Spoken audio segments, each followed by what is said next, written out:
78% of journeys, and this is from 2022, were by car, of miles driven.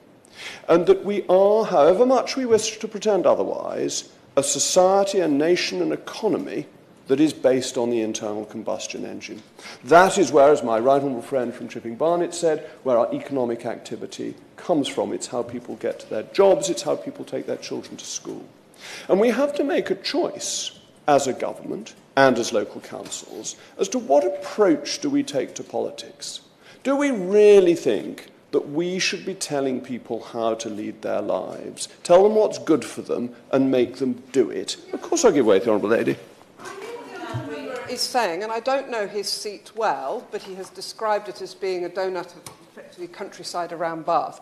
But would he not agree that if everybody who lived in the centre of Bath, or everybody who lived in London, who could drive, drove everywhere, that the whole road system would be gridlocked, and that by providing safe alternatives, decent public transport, safe routes to walk and cycle, that actually it enables the alternatives which take a lot less space than everybody driving their own vehicle? The Honourable Lady says that, but the self-same council that is keen on these low-traffic neighbourhoods has cut the buses in my constituency. They've kept most of them in Bath, but the ones in the rural areas they've cut like the billio. Of course I'll give way to the Honourable Lady.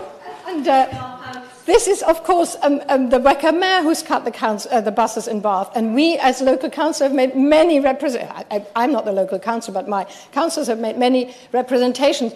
Can I just ask him too? Traffic in Bath has been one of the biggest issues ever since I turned up in Bath, and this is now over 10 years ago. How does he say, and traffic has increased, has doubled in the last 15 years. How does he propose we are dealing with that issue?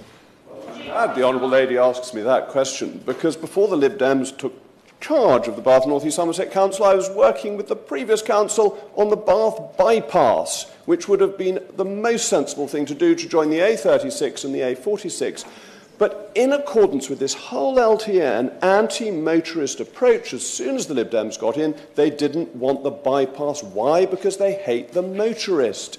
They don't like people taking charge of their own lives. They think they know best and they want to tell them what to do. And that's why this approach is so bad. And I would encourage my honourable friend, the Minister, to take away the funding from these schemes and to apply the rules that I think came out on the 17th of March, the guidance, to make those into firm law and to implement them on schemes that are already in place.